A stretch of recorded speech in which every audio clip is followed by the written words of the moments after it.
Allez, messieurs, dames, appliquez-vous, s'il vous plaît.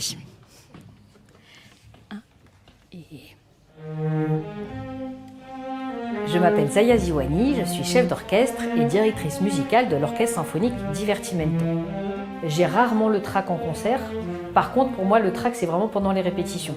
Parce que c'est ce temps-là où déjà on se retrouve tout seul face à un grand groupe. Donc on a d'abord la famille des bois, clarinette, basson et la contrebasson, les cuivres. Donc toi, tu lis tout en même temps, là? Oui, le chef d'orchestre, lui, prépare vraiment ses partitions avant la première répétition, puisqu'il doit savoir précisément ce que les musiciens jouent, et surtout précisément les idées musicales que lui veut développer avec son orchestre. Un musicien, lui, il est au maximum de sa préparation le jour du premier concert. Le chef d'orchestre, lui, il doit être vraiment au maximum de sa préparation le jour de la première répétition.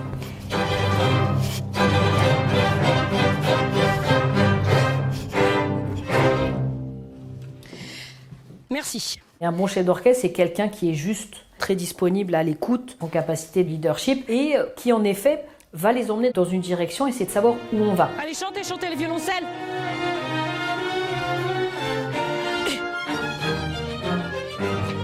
J'ai eu la chance de commencer la musique assez jeune, puisque mes parents étaient de grands mélomanes, et puis petit à petit, j'ai eu envie de pouvoir jouer les musiques que j'entendais à la maison.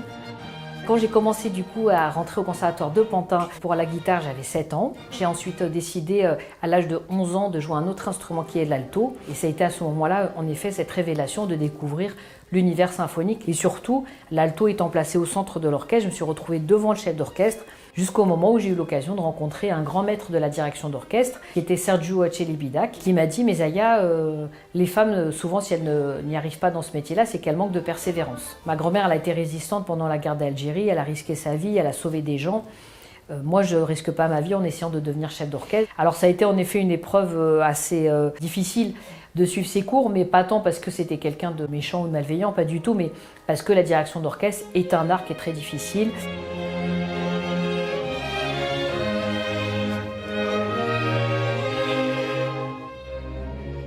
Attention, on respire, mais on chante dans la pulsation. Hein? C'est vraiment mon endroit, mon univers. Et parfois, on me disait, est-ce que parce que vous êtes une femme, vous dirigez différemment? Moi, j'ai envie de dire, forcément, deux personnes dirigent différemment. Vous mettez deux hommes devant le même orchestre, l'orchestre sonnera différemment. En étant Zaya, en étant une femme, en étant peut-être plus jeune que certains de mes collègues, j'apporte une approche des idées différentes des autres, tout simplement. Et c'est ce qui apporte la richesse de la musique.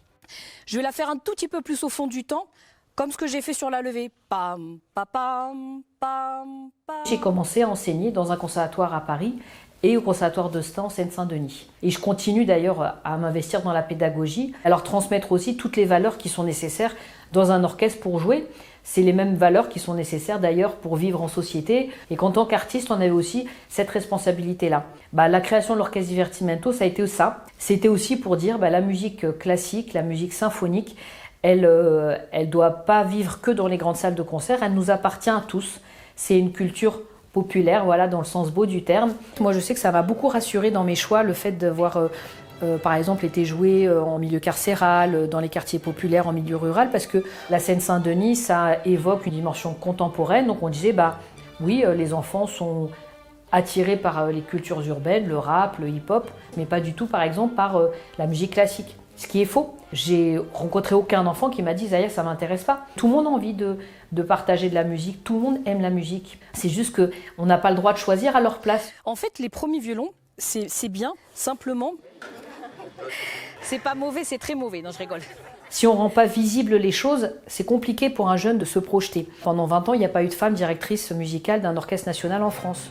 Heureusement que j'ai créé mon propre orchestre, parce que sinon, en 20 ans, j'aurais pas eu de travail en fait. Quelle serait selon vous une mesure importante à mettre en place lors du forum Génération Égalité? Continuer à rendre vraiment visibles les femmes qui réussissent, qu'on accompagne peut-être plus les jeunes filles pour la préparation à certains concours, quitte même à mettre des quotas. Moi, pendant très longtemps, j'y étais pas forcément favorable. Aujourd'hui, je sais que ça fait partie des mesures qui font changer les choses. C'est pas du tout une guerre de genre, bien au contraire, on doit tous s'emparer de ça. Et dans mon parcours, il y a énormément d'hommes qui m'ont fait confiance. J'ai une fille qui a 6 ans, je travaille dans plein de territoires où je suis en contact avec des jeunes de tous les âges.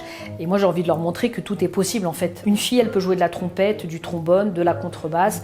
Un garçon, il peut jouer de la harpe. La vie, elle est simple. Il faut essayer de retrouver cette simplicité et surtout cette possibilité à tous de pouvoir vivre ensemble sereinement, partager des moments de vie et surtout partager des moments de musique ensemble. Et moi, ça m'aide aussi à continuer mon engagement.